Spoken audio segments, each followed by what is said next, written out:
कारगिल विजय दिवस पर नभ की श्रद्धांजलि। जिले के धरोहर शहीद पार्क का 81,50,000 से होगा सौंदर्यीकरण। कारगिल विजय दिवस पर रविवार को नभ सभापति गर्मा सिकारी ने शहीद सैनिकों को श्रद्धांजलि दी। इस मौके पर उन्होंने कहा कि अपने जिला मुख्यालय के धरोहर शहीद पार्क को 21,50,000 खर्च कर सौंदर्यीकरण के साथ अनेक साज सज्जाओं का निर्माण होगा। इसके साथ अनेक सुविधाओं का नवनिर्माण की स्वीकृति दे दी गई।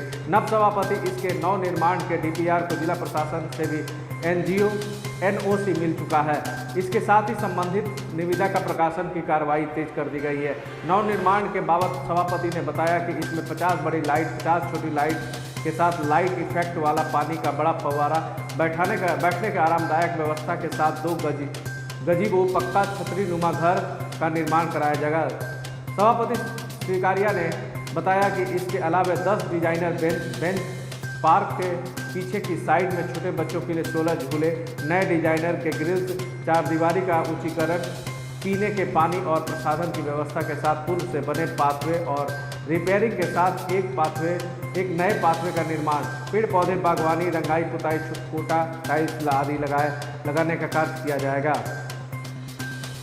आज हम एक बिहारी के गौरवान्वित होने का दिन है। नव सभापति गरिमा सिकारिया ने कहा कि कारगिल क्षेत्र के घुसपैठ से मुक्त कराने के लिए 60 दिनों तक चले ऑपरेशन की कामयाबी के दिन को कारगिल विजय दिवस के रूप में मनाया जाता है। यह दिन बिहार रेजिमेंट के हर सैनिक और सैन्य अधिकारियों के हर एक बिहारी को गौरवान्वित करने का दिन है। करीब 14,229 फीट की ऊंचाई पर 26 जुलाई 1999 को भारतीय सेना के बिहार बटालियन ने टाइगर हिल पर तिरंगा फहराया था। इससे पहले कारगिल युद्ध में 18 जांबाज बिहारियों समेत देश के 448 शहीद सैनिक हुए थे। बाढ़ के पानी में गिरा 3 साल का बच्चा, हालत चिंताजनक। सेमरा वार्ड 2 की घटना।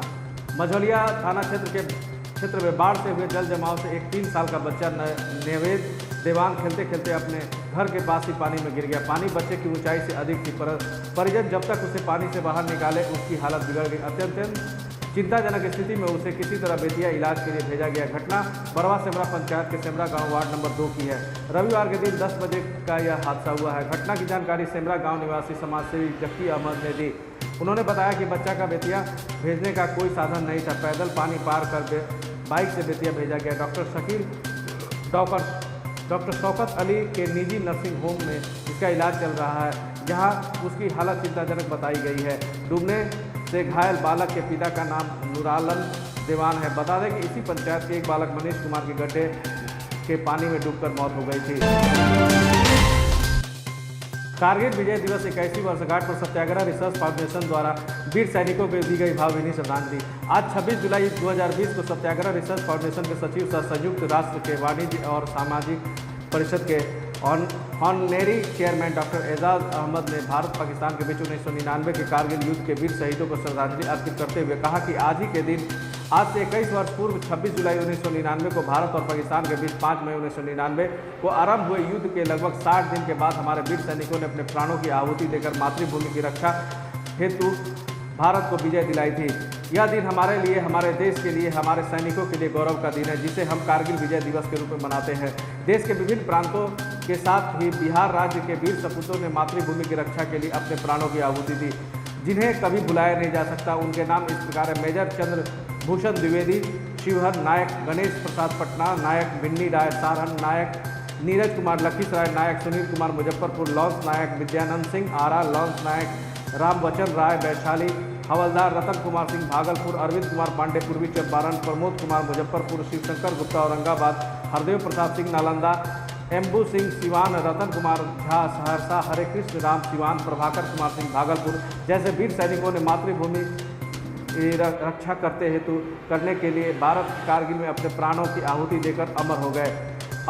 उनके बलिदान को कभी भुलाया नहीं जा सकता। इस अवसर पर बिहार विश्वविद्यालय के डॉक्टर शाहनवाज अली ने कहा कि वीर सैनिकों और शहीदों के सम्मान में बेतिया पश्चिम चंपारण में राष्ट्रीय युद्ध स्मारक संग्रहालय का निर्माण होना चाहिए, ताकि नई पीढ़ी प्रथम विश्व युद्ध 1962, भारत चीन युद्ध 1971, भारत पाकिस्तान युद्ध 1999 और भारत पाकिस्तान कारगिल युद्ध में शहीद हुए अपने वीर सैनिकों को नई पीढ़ी जान सके। यही होगी सरकार द्वारा इन शहीदों के प्रति सच्ची श्रद्धांजलि। पश्चिम चंपारण के बगहा में बाढ़ के कटाव पीड़ितों ने बचाव राहत कार्य शुरू करने की मांग को लेकर विरोध प्रदर्शन किया। दरअसल पहाड़ी नदी मशान नदी से हुए कटाव को लेकर पीड़ितों ने प्रशासन और सरकार को पत्राचार किया है। बावजूद इसके बाद बचाव राहत कार्य में देरी पर ग्रामीणों का आक्रोश फूट पड़ा है। बताया जा रहा है कि बगहा एक प्रखंड के सलाह झरमाही में स्कूल समेत मुख्य सड़क का मशान नदी ने कटाव कर स्थिति बिगाड़ दिया है और पहाड़ी नदी मशान का जलस्तर बढ़ने के से बीते कुछ दिनों से हुए कटाव के बाद लोगों में आक्रोश है। यही वजह है कि जदयू नेता और उप सरपंच नजरे इमाम के नेतृत्व में बाढ़ कटाव पीड़ित मशान नदी से बचाव राहत कार्य शुरू करने की मांग को अड़े हुए हैं। इधर मौसम साफ है और फिलहाल बरसात थम गई है, तो ऐसे में ग्रामीण चाहते हैं कि यहाँ सुरक्षात्मक कार्य तेजी से शुरू कर समय रहते पूरा कर लिया जाए। इसको लेकर डीएम को ज्ञापन भी भेजा है। करीब 45 फुट लंबा है और 15 फुट चौड़ा है और 13 फुट जो है गहरा है। इससे जो है ये मेन रास्ता है और ये जो है बिल्कुल क्षतिग्रस्त हो गया है मसान नदी के बाढ़ के इस बार में। और जो है इसमें जो है बच्चों की डूबने की संभावना प्रबल हो गई है। इसलिए यहाँ के जनता जो है मांग कर रही है कि जल्द अज जल्द सुरक्षात्मक काम किया जाए, जिससे लोगों को जानी नुकसान से बचाया जा सके। और मदरसा इमदादुल उलूम को भी जो मकान ढह रहा है उसको भी सुरक्षात्मक काम किया जाए।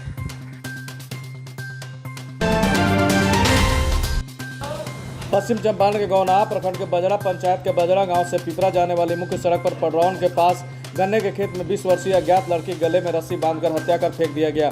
मौके पर सहोदरा पुलिस पहुंचकर शव को अपने कब्जे में लेकर पोस्टमार्टम के लिए बेतिया भेज दिया।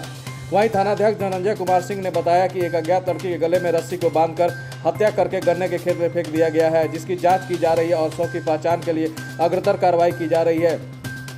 देखने पर मृत लड़की की ड्रेस को देखकर ऐसा लगता है कि वह लड़की ऑर्केस्ट्रा में काम कर रही थी। मृत लड़की के हाथ में धागा लगा हुआ था जिसमें अर्चना गिरी लिखी गई थी। न्याय के लिए 5 माह से भटक रही विधवा। बगहा थाना क्षेत्र के पिपरैया गांव निवासी स्वर्गीय हीरालाल गौड़ की 55 वर्षीय विधवा उमरावती न्याय के लिए करीब 5 माह से दर-दर भटक रही है। वहीं दबंग आरोपियों द्वारा विधवा पर मुकदमा वापस लेने के लिए लगातार दबाव बनाया जा रहा है। इतना ही नहीं, मुकदमा वापस नहीं लेने पर पीड़िता को जान से मारने की धमकी दी जा रही है।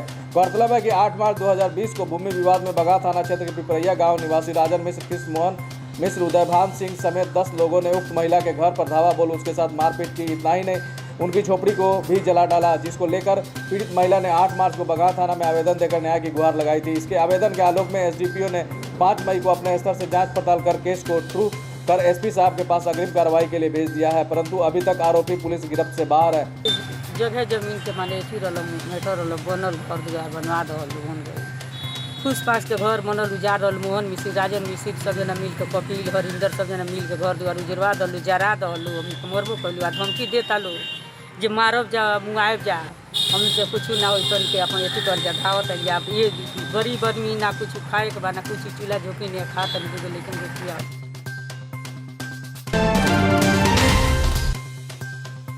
नीतीश कुमार को वोटरों की परवाह है, वोट की नहीं।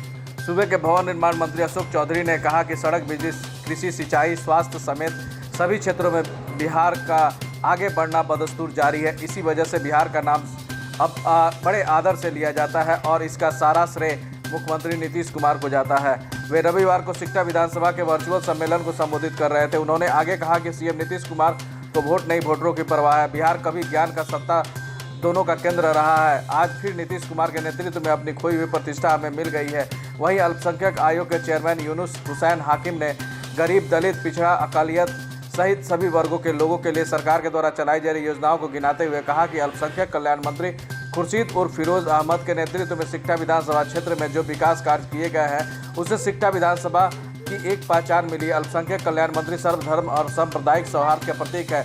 सभी वर्ग के लोगों का आदर करना ही उनकी पहचान है। उन्होंने आगे कहा कि सूबे के हमारे नेता अच्छा है और शासन भी अच्छा होगा। नीतीश कुमार ने पिछले 15 वर्षों में अपनी दूरदर्शिता पूर्ण नेतृत्व के जरिए इस बात को सच साबित किया है। वर्चुअल सम्मेलन में भाग लेने के लिए अल्पसंख्यक कल्याण मंत्री ने कार्यकर्ताओं को साधुवाद दिया।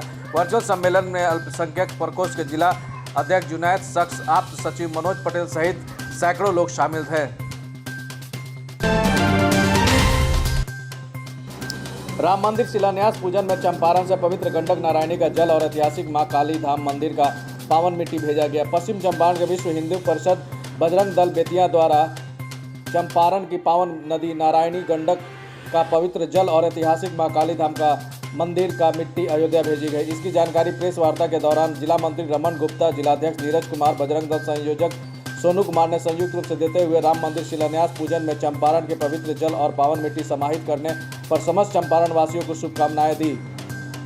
विदित है कि अयोध्या में बन रहे प्रभु श्री राम मंदिर का शिलान्यास आगामी 5 अगस्त को होना है। पूज्य संतों, विश्व हिंदू परिषद, केंद्रीय मार्गदर्शक एवं श्री राम जन्मभूमि तीर्थ क्षेत्र के अधिकारियों के आह्वान पर भारत के विभिन्न स्थानों से राम मंदिर शिलान्यास पूजन कार्यक्रम में पवित्र नदियों का जल और धार्मिक स्थलों की मिट्टी संग्रहित की जा रही है। ऐसे में चंपारण की नदियों का जल और धार्मिक स्थलों की मिट्टी पहुंचाने की सहभागिता होना समस्त चंपारण और चंपारण वासियों के लिए गौरव का क्षण है। रामलला के मंदिर निर्माण के लिए समस्त हिंदू समाज 500 वर्षों से अधिक और कई पीढ़ियों से इस शुभ दिन का इंतजार कर रहा था। हम सभी इस युग के सबसे सौभाग्यशाली लोग हैं जो अपनी आंखों से भव्य राम मंदिर का निर्माण देख सकेंगे। विहिप के अधिकारियों ने समस्त चंपारण वासियों से आह्वान किया कि आगामी 5 अगस्त को अपने अपने घरों पर भगवा ध्वज और संध्या काल में 5 दीपक जरूर जलाएं। साथ ही यथासंभव नजदीकी मंदिर और अपने घर में पूजन हवन का आयोजन करें। जिला मंत्री रमन गुप्ता ने आगे बताया कि कोरोना काल में इस शिलान्यास पूजन से अधिक लोग देख सकेंगे। इसके लिए अयोध्या धाम से पूजन का सीधा प्रसारण टीवी, मोबाइल, इंटरनेट और अन्य माध्यमों से करने की योजना है ताकि एक साथ पूरा हिंदुस्तान इस ऐतिहासिक पल की साक्षी बन सके।